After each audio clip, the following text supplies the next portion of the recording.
시편 74편 1절부터 11절까지의 말씀과 그리고 뒤에 가서 22절, 23절 말씀 두 군데를 읽겠습니다. 하나님이여, 주께서 어찌하여 우리를 영원히 버리시나이까? 어찌하여 주께서 기르시는 양을 향하여 진노의 연기를 뿜으시나이까? 옛적부터 얻으시고 속량하사 주의 기업의 지파로 삼으신 주의 회중을 기억하시며 주께서 계시던 시온산도 생각하소서. 영구히 파멸된 곳을 향하여 주의 발을 옮겨 놓으소서. 원수가 성수에서 모든 악을 행하였나이다. 주의 대적이 주의 회중 가운데에서 떠들며 자기들의 깃발을 세워 표적으로 삼았으니 그들은 마치 도끼를 들어 삼림을 베는 사람 같으니이다.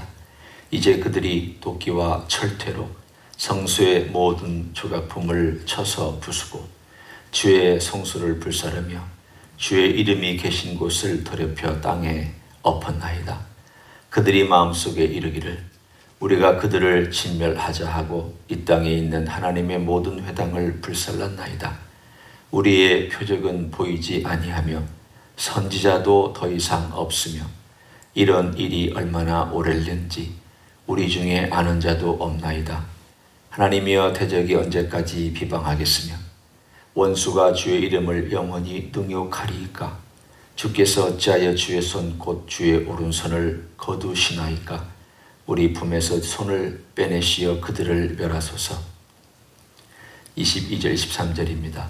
하나님이여, 일어나 주의 원통함을 푸시고 우매한 자가 종일 주를 비방하는 것을 기억하소서. 주의 대적들의 소리를 잊지 마소서. 일어나 주께 항거하는 자의 떠드는 소리가 항상 주께 상달되나이다. 아멘. 우리가 부분적으로 읽은 이 74편의 시편이 아삽의 시편, 아삽의 마스길이라고 나옵니다. 아삽은 다윗 시대의 사람입니다. 따라서 이것을 아삽이 지었을 리가 없습니다.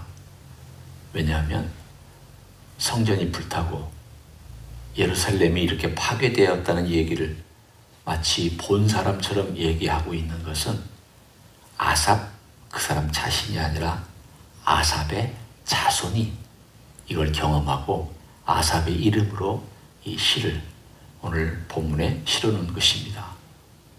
종종 그렇게 합니다. 자기 조상 중에 유명한 사람, 대표적인 사람이 있으면 그 자손이 지은 어떤 작품이나 시라 할지라도 가장 대표적인 자기 조상의 이름을 들어서 이렇게 시편 같은 경우는 내놓기도 합니다. 이 아삽은 어제도 제가 말씀을 드렸지만 성가대 그리고 작곡가, 하나님의 성전에서 찬양하던 사람들입니다. 레위 지파입니다. 그리고 그 중에는 제사장의 일부도 들어있습니다. 근데 이 사람들이 바벨론이 쳐들어와서 성전을 완전히 파괴할 때 어떤 사람들은 죽였지만 어떤 사람들은 데리고 바벨론으로 갔습니다. 그 중에 아삽이라고 하는 이 아삽이 지파, 이 아삽이라고 하는 자손들이 잡혀가서 나중에 70년이 되어서 돌아올 때 그들이 성전을 다시 재건축할 때 그 앞에서 찬양을 했다라고 나와 있습니다. 그 아삽 자손 중에 한 사람입니다. 이 사람은 예루살렘이 파괴된 것을 눈으로 본 사람입니다. 그리고 자기가 섬기던 성전이 어떻게 파괴되고 있는지를, 군인들이 어떻게 파괴하고 있는지를 보았던 사람입니다. 어떤 마음이었을까를 한번 상상해 보십시오. 예를 들어 우리는 유교를 경험하지 않았고 또 일제시대를 경험하지 않았습니다. 물론 그 끝트리 부분을 조금 경험하신 분들이 혹시 계실 수 있지만, 그러나 우리는 이야기나 영화를 봐서 압니다. 아, 그랬겠구나. 그렇게 참 비참한 신세였겠구나. 일본에 의해서 모욕당할 때 흔히 그때 순경이라고 얘기하는, 지금은 그런 말 안 쓰지만 순경이라고 얘기하는 순경들이 자기들 마음대로 행하였던 어떤 일들을 우리가 영화의 한 장면처럼 봤을 때 참 마음속에 얼마나 울분이 많았을까. 얼마나 속상했을까. 6.25 때의 그 참상, 저는 직접 보지는 못했지만 그러나 이야기를 들어서 혹은 전쟁을 통해서 우리가 아는, 이 전쟁의 어떤 영화를 통해서 아는 그런 모든 것들을 여러분이 상상하시면서 이 시편을 읽으시면 됩니다. 아, 이 시편은 대단히 비통한 마음으로 하나님께 드린 시편이겠구나. 이 사람이 얼마나 마음에 힘들면 이런 표현을 했을까. 여러분 74편 1절부터 보시면 이런 표현이 등장합니다. 하나님이여, 주께서 어찌하여 우리를 영원히 버리시나이까. 또 한 번, 어찌하여 주께서 기르시는 양을 향하여 진노의 연기를 뿜으시나이까. 현상만을 얘기합니다. 이 아삽은 우리가 죄를 지어서 어떻게 되었다, 우리가 불순종해서 어떻게 되었다, 지금 이 환경이 아니라 지금 눈앞에 닥친 고통과 눈앞에 닥친 이 고난이 너무 커서 우리가 얼마나 잘못했냐 잘못하지 않았냐 그게 지금 관심이 아니라 너무 큽니다. 우리가 당하고 있는 이 환난이 너무 우리가 감당하기 어렵습니다. 우리도 그렇습니다. 갑자기 당한 어떤 어려움, 사건, 아픈 일, 그러면 우리가 어떤 과거를 쭉 묵상하면서 내가 뭘 잘못했지? 우리가 뭘 잘못했지? 그걸 생각하기 이전에 이 당한 환난이 너무 커서 도대체 왜 이렇게 큰 환난이 다가왔는지에 대한 어안이 벙벙하고 당황스럽고 황당하고 마음을 추스리지 못하는 가운데 하나님께 그냥 하나님 이거 어찌해서 이렇습니까? 어찌해서 이렇습니까? 라고 기도할 수밖에 없습니다. 그런 마음으로 지금 기도하고 있습니다. 보면 5절, 4절, 5절에 마치 보고 있는 것처럼 얘기하고 있지 않습니까? 주의 대적이 주의 회중 가운데서 떠들며 자기들의 깃발을 세워 표적으로 삼았다. 군인들이 와서, 여기 깃발이라고 하는 것은 군기를 의미합니다. 성소에다가 자기들의 깃발을 꽂고 이거 아무것도 아니야. 여호와는 아무것도 아니야. 이 성전도 못 지키는 신이 무슨 신이라고 그래. 우리가 믿고 있는 신이 더 힘이 세지. 바벨론은 그렇게 얘기를 했습니다. 마르독이라고 하는 신, 우리가 믿고 있는 이 신이 더 힘이 세고 여호와는 그 신에 굴복한. 그래서 그들이 성전을 파괴할 때 얼마나 조롱하며 파괴했겠습니까? 그 신발로 짓밟고 그 깊은 지성소까지 들어와서 모든 것들을 다 떼어내고 그 금 다 떼어내서 가져가고 다 파괴시키고 그 모든 것들을 평지로 만들어 버렸을 때 오늘 본문에 이야기하기를 마치 본 것처럼 군기를 그들이 거기에 세웠나이다. 그러면서 오늘 1절부터 11절까지 계속해서 어찌하여, 9절도 한번 보십시오. 이 시편 기자의 심정이 어떻는지. 우리의 표적은 보이지 아니하며 선지자도 더 이상 없으며 이런 일이 얼마나 오래는지 우리 중에 아는 자도 없나이다. 또 10절에도 하나님의 대적이 언제까지 비방하겠으며 원수가 주의 이름을 영원히 능욕하리이까. 11절에도 주께서 어찌하여 주의 손 주의 오른손으로 거두시나이까. 주의 품에서 손을 빼내시어 그들을 멸하소서.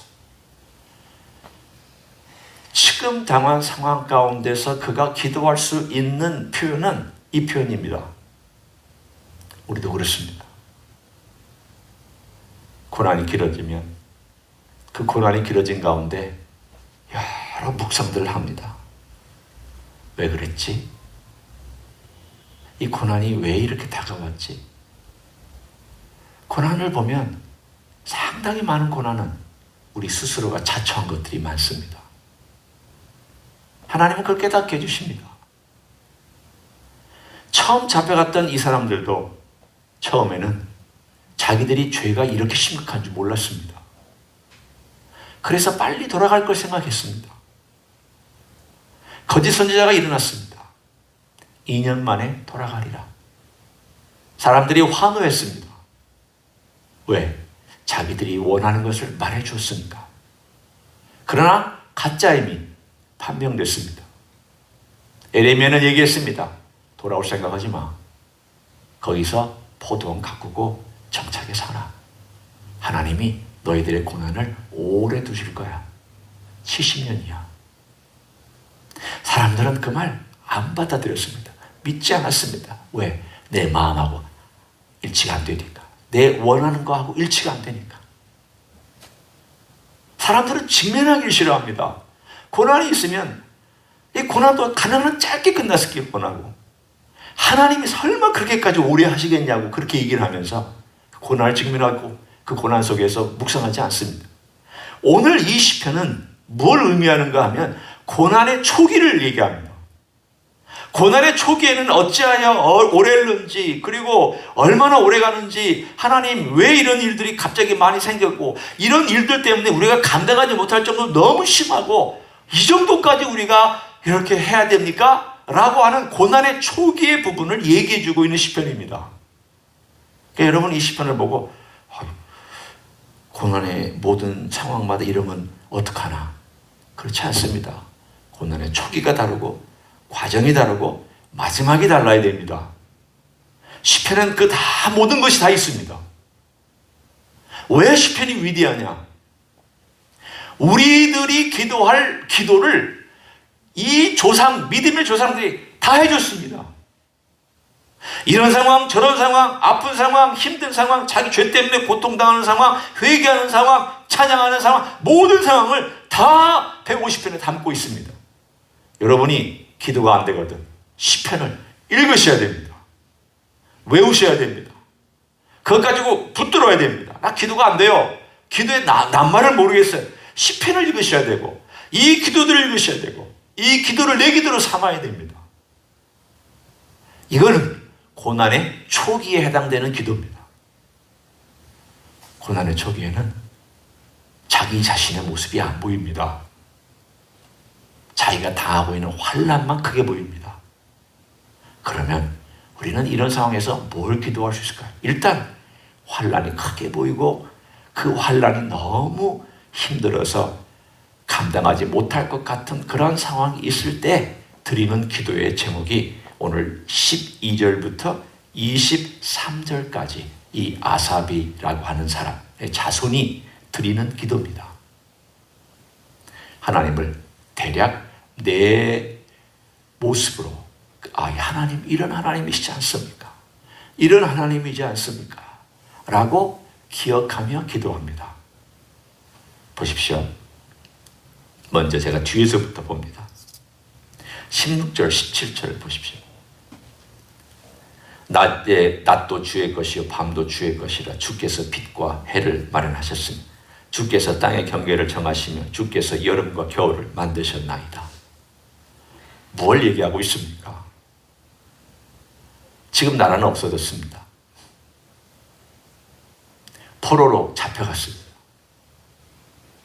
지금 포로로 잡혀가 있는 그 땅에 가서 살려다 보니 막막합니다. 여러분이 처음 돈 없이 미국에 왔을 때 아마 그런 심정, 돈이 있다면 뭐 좀 낫겠지만 돈이 없이 왔을 때 심정이 아마 이런 심정이었을 겁니다. 그렇지만 그 땅에 있을 때 그가 바라본 건 이 땅도 하나님이 지으셨고 이 하늘도 하나님이 지으셨고 여기 있는 모든 것들도 하나님이 지으셨다는 고백을 하고 있습니다. 짧지만 이 모든 것들이 하나님의 창조의 작품이고 우리가 비록 여기 잡혀왔지만 하나님, 이곳에도 하나님은 창조하신 곳에 우리가 있다라고 하는 창조의 하나님을 먼저 생각합니다. 지금 여러 기도가 같이 겹쳐서 나오고 있지만 하나님, 우리가 비록 여기 와 있지만 창조의 하나님께서 이 모든 걸 지으신 하나님, 능력의 하나님, 말씀으로 지으신 하나님, 주님께서 말씀하시자 낮과 밤이 있었고 주님 말씀하시자 물들이 갈라졌고 주님은 하늘과 땅을 만드셨고 모든 나라와 모든 땅의 주인이 하나님이시다 라는 고백을 합니다.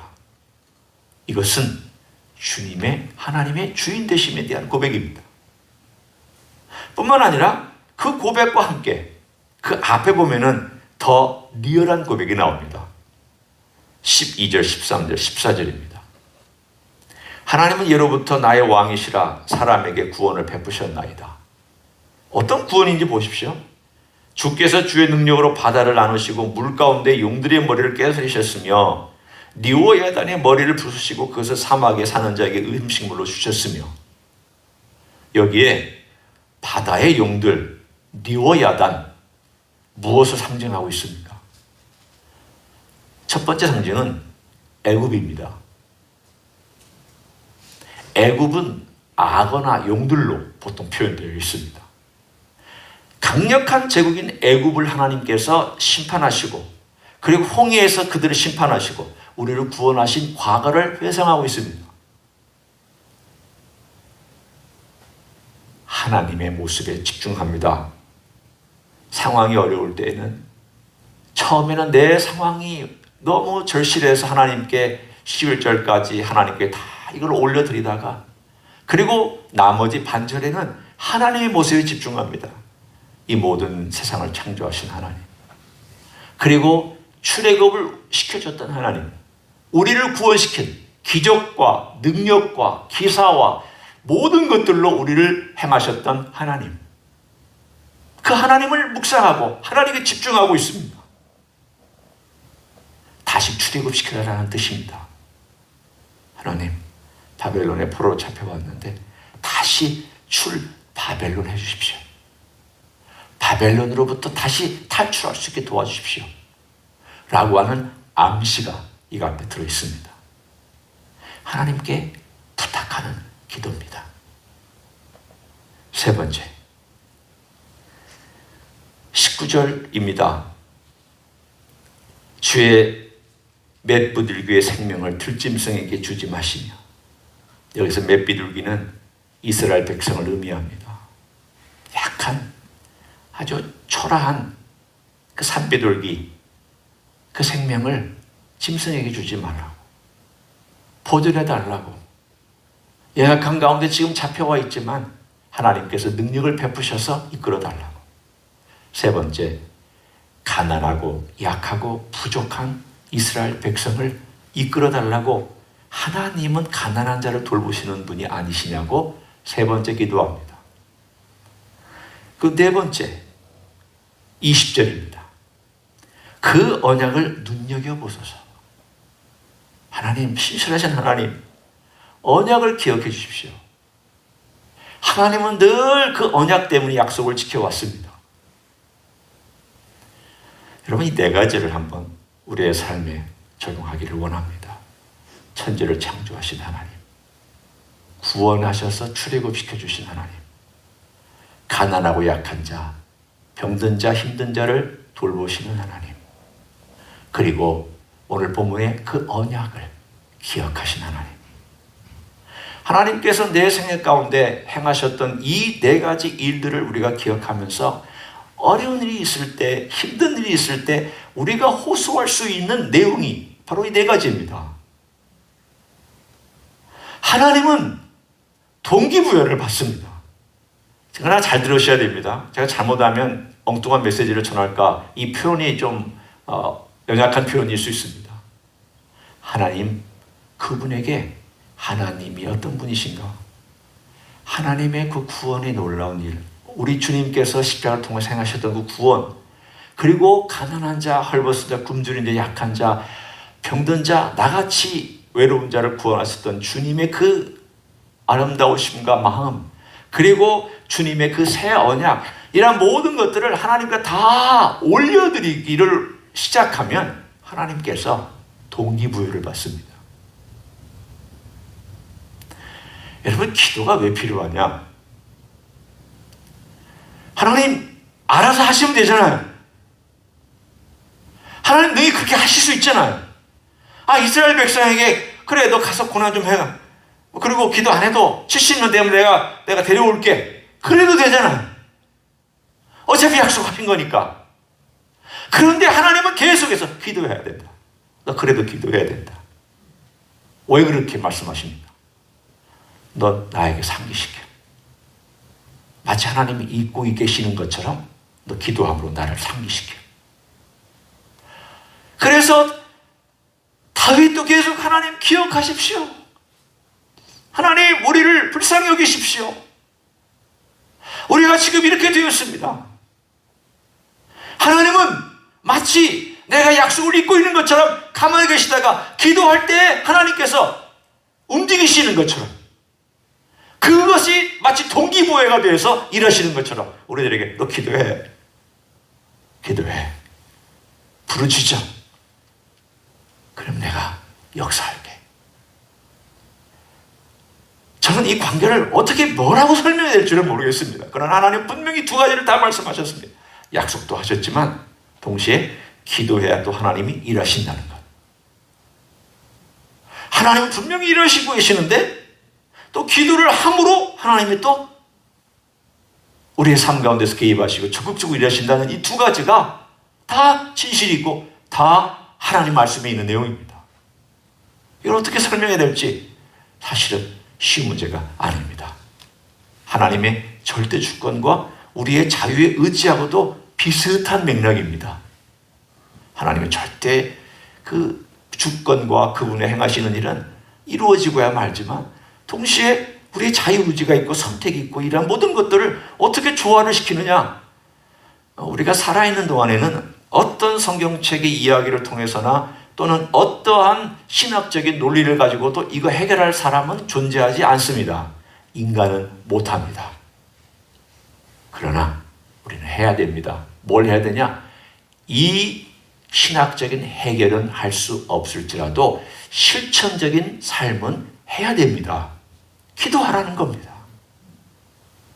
여러분, 고난의 초기에도, 고난이 진행되는 깊은 과정 속에서 묵상하는 가운데도, 고난이 끝날 즈음에 하나님께서 나타나셔서 어떤 해결점을 보이실 때에도 우리는 계속 기도해야 합니다. 기도하지 않는 사람은 문제 해결을 하고 싶어 하지 않는 사람입니다.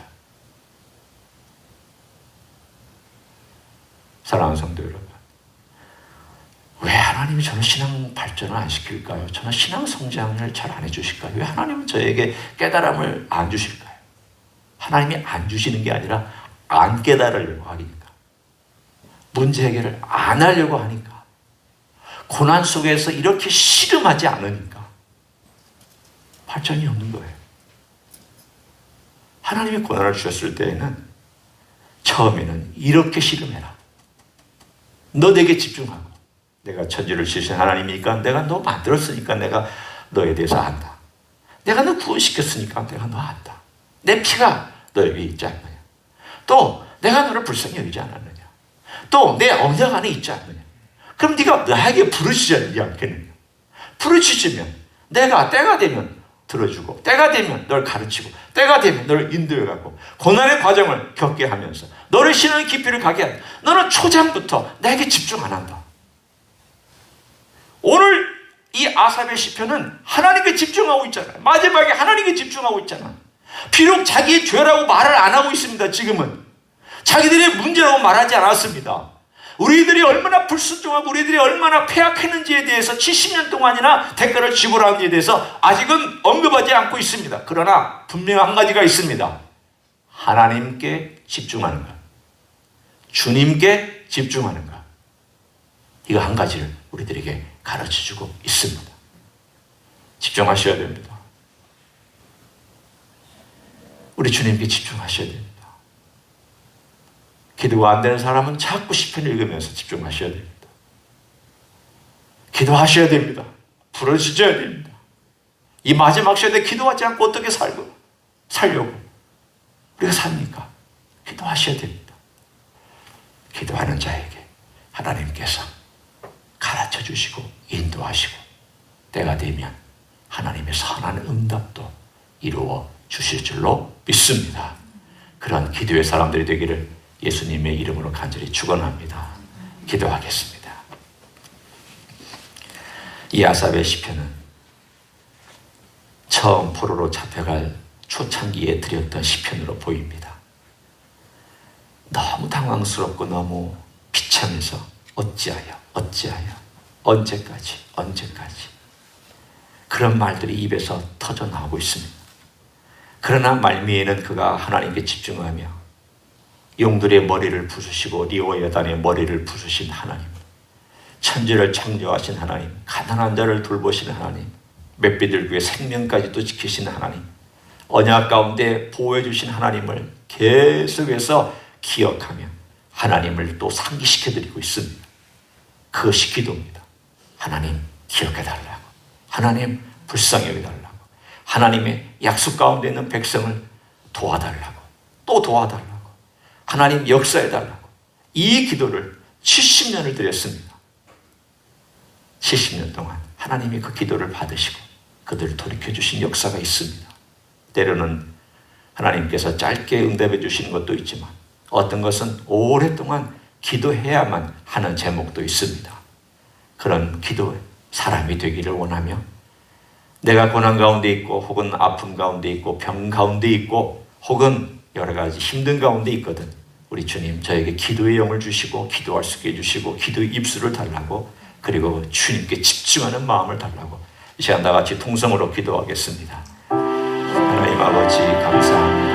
우리가 우리 주님 앞에 나왔습니다. 아버지 하나님의 고난의 주기에는 하나님 우리의 모습보다도 오히려 우리가 당한 환난이 너무 크고 너무 어려운 것만 보입니다. 주님, 그러나 그럼에도 불구하고 우리가 주님께 집중하기를 원합니다. 우리를 위하여 십자가 지신 주님께 집중하고 우리를 위하여 환난을 당하신 주님을 집중하고, 또한 하나님 우리가 새 언약 가운데에서 주님의 보호와 인도와 도우심을 얻어서 돌아가기를 소원합니다. 아버지 하나님의 우리의 삶 속에서 함께해 주시고 하나님의 능력의 발에 붙잡아 주시기를 원하옵고 기도를 드립니다. 능하신 일을 행하시며 능하신 일들을 펼치시옵소서. 아버지 하나님이여, 기도하는 영을 허락하여 주옵소서. 기도하는 입술이 되게 하옵소서. 우리 하나님 아버지 앞에 부르짖게 하옵소서. 우리의 심령의 깊은 곳에서 하나님 아버지 앞에 나아가게 하시고, 아버지 하나님이여, 참으로 고난과 환난과 역병과 어려움과 또는 여러 가지 하나님 일들이 있을 때마다 우리 주님의 이름을 부르며 주님의 은혜와 자비와 긍휼 가운데 나아갈 수 있도록 축복하여 주시기를 간절히 간구를 드립니다. 어느 곳에 있든지 주님을 지성소 삼아 주님 앞에 나아가게 하시고 기도로서 우리 하나님께 영광을 돌려드릴 수 있는 귀한 생이 될 수 있도록 은혜를 더하여 주시옵소서. 주님 우리를 붙들어 주시니 감사를 드립니다. 영광과 존귀를 올려드립니다. 하나님 아버지 감사합니다. 우리 주님을 보내셔서 죄악 가운데 있는 우리를 구원해 주시고 출애굽시켜 주신 것 감사를 드립니다. 더 이상 애굽으로 돌아가지 않게 하시고 더 이상 애굽을 생각하지 않게 만들어 주셨지만, 우리가 애굽을 생각하고 애굽의 생활 방식을 따라갈 때가 많은 것도 고백합니다. 하나님, 때때로 우리에게 주시는 고난 속에서 애굽을 떨쳐버리라고, 더 이상 애굽을 따라가지 말라고 주시는 메시지가 있음을 감사합니다. 그러나 처음에는 내가 당한 고난이나 내가 당한 아픔이나 내가 받는 병이나 내가 가지고 있는 환경이나 여건이 너무 커서 그 환경에 매몰되고 우리의 부르짖음도 그 환경이 왜 이렇게 심한지, 왜 고난이 이렇게 막심한지 그것 때문에 우리는 눈물 흘릴 때가 많습니다. 그런 때에도 우리 주님께 집중하는 마음을 허락하여 주시옵소서. 우리를 사랑하신 우리 주님 집중하고 십자가를 지신 고난의 주님을 집중하고, 그러나 또한 십자가는 뱀의 머리를 부서뜨리는 승리의 십자가임을 기억하고 우리 주님 앞에 나를 불쌍히 해달라고, 맷비둘기 같은 나를 불쌍히 여겨달라고, 생명이 경각에 닿아있는 나를 불쌍히 여겨달라고, 주님 새 언약 안에 있는 나를 불쌍히 여겨달라고 우리 주님의 이름을 부르고 주님께 집중하는 사랑하는 종들이 되게 하여 주시옵소서. 이제는 우리 구주 예수 그리스도의 은혜와 하나님 아버지의 극진하신 사랑과 성령 하나님 교통하심의 역사가 오늘도 주님께 집중하고 주님의 도우심을 의지하고 주님께 새 언약을 상기시켜드리며 주님 앞으로 나아가기를 소원하는 이 자리에 참여한 모든 종들 위에와 주임지 히스교회 위에와 이민교회들과 한국교회들과 선교사님들 위에 이제부터 영원히 함께 하실지어다. 아멘.